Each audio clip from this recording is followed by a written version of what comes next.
Halo teman-teman, pernah dengar yang namanya coping stress nggak sih? Atau teman-teman belum pernah mendengar sama sekali coping stress itu apa? Kalau begitu mari kita cari tahu sama-sama apa itu coping stress. Jadi pengertian dari coping stress ini sendiri adalah istilah stress juga mempunyai pengertian gangguan pada tubuh dan pikiran disebabkan oleh perubahan lingkungan dan tuntutan hidup. Jadi sehingga kita ini perlu tahu dulu nih, untuk bagaimana caranya kita mengatasi yang namanya coping stress. Jadi sebelum itu kita akan mendengar terlebih dahulu apa itu coping stress. Coping stress ini sebuah cara dari individu dalam menyesuaikan diri untuk meminimalisir kesenjangan antara tuntutan di luar individu dengan kemampuannya.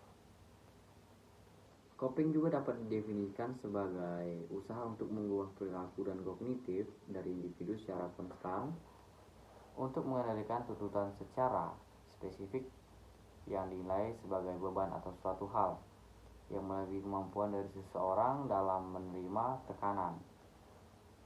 Kemudian di sini ada dua macam bentuk coping stress. Yang pertama, emotional focus coping defensif. Nah, di sini individu merespons stres secara emosional.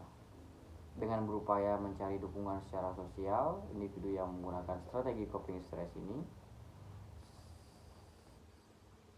secara emosional lebih menitik beratkan dalam upaya pengurangan emosi negatif secara menghadapi tekanan. Dukungan yang dimaksud dari strategi coping ini adalah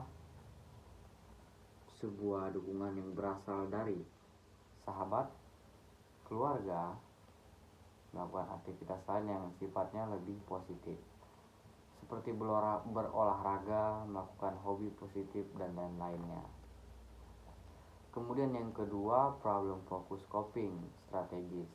Di sini individu menggunakan problem focus coping strategis yang dimana cenderung menggunakan strategi yang bersifat kognitif secara langsung, yang digunakan untuk menyelesaikan dan mencari informasi yang dapat digunakan untuk memecahkan suatu masalah, dan juga menemukan langkah yang baik dalam mengatasi stres dengan cara memodifikasi, kemudian mengubah atau meminimalisir situasi yang sifatnya mengancam.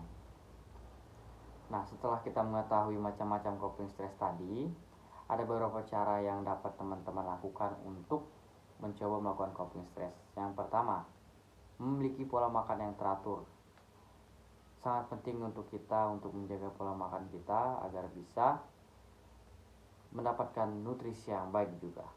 Memiliki pola makan yang teratur ini pun sangat dibutuhkan oleh semua orang ya, karena makan secara teratur memiliki dampak yang baik dalam mengurangi stres kita juga. Maka dari itu, dengan adanya sumber energi yang berasal dari makanan yang kita konsumsi, manusia dapat menjalankan aktivitas secara efektif dan memperbesar kinerja otak dalam menyelesaikan suatu masalah. Kemudian yang kedua, ini menjadi hal penting juga, yaitu olahraga. Yang dimana ketika kita melakukan olahraga secara rutin, di sini juga akan mengurangi stres pada diri manusia, di mana hal ini disebabkan karena aktivitas berolahraga sendiri memiliki manfaat yang sangat-sangat banyak untuk tubuh kita dan juga pikiran kita. Selain menjaga kesehatan, ketahanan, dan kebugaran tubuh kita, banyak aspek yang masuk ke dalam aktivitas olahraga. Salah satunya adalah aktivitas sosial, hiburan, dan juga pencarian pengalaman baru maupun pemantapan bakat kita sendiri. Kemudian yang ketiga, konsumsi air mineral. Konsumsi air mineral juga menjadi hal yang sangat sepele sebenarnya. Namun di sini untuk menghilangkan stres pun hanya dengan meminum air mineral saja itu dapat memberikan dampak positif bagi tubuh kita. Dengan adanya konsumsi air mineral yang teratur, maka peredaran darah dalam tubuh akan menjadi lebih lancar. Selain itu, manfaat yang dia rasakan adalah sirkulasi oksigen menuju otak akan semakin teratur. Nah, hal ini adalah upaya sederhana dalam mengurangi stres pada diri kita. Kemudian yang keempat, memiliki hobi yang positif. di sini memiliki hobi yang positif, mungkin teman-teman juga memiliki hobi-hobi yang bermacam-macam tentunya. Nah, namun di sini yang perlu saya tegaskan adalah hobi yang positif juga dapat meningkatkan imunitas seseorang.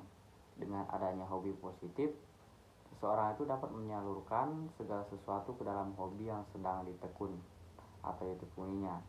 Jadi di sini seperti yang beberapa yang saya sebutkan, memang paling yang penting ataupun yang paling bisa kita lakukan setiap harinya sebagai mahasiswa contohnya, agar kita tidak terlalu stres dengan tugas-tugas dan juga segala kegiatan-kegiatan kampus yang mungkin mengganggu segala rangkaian kegiatan kita di luar kampus. Seperti meminum air putih itu menjadi hal yang paling bisa kita lakukan setiap harinya, dan itu menjadi tanggung jawab kita masing-masing.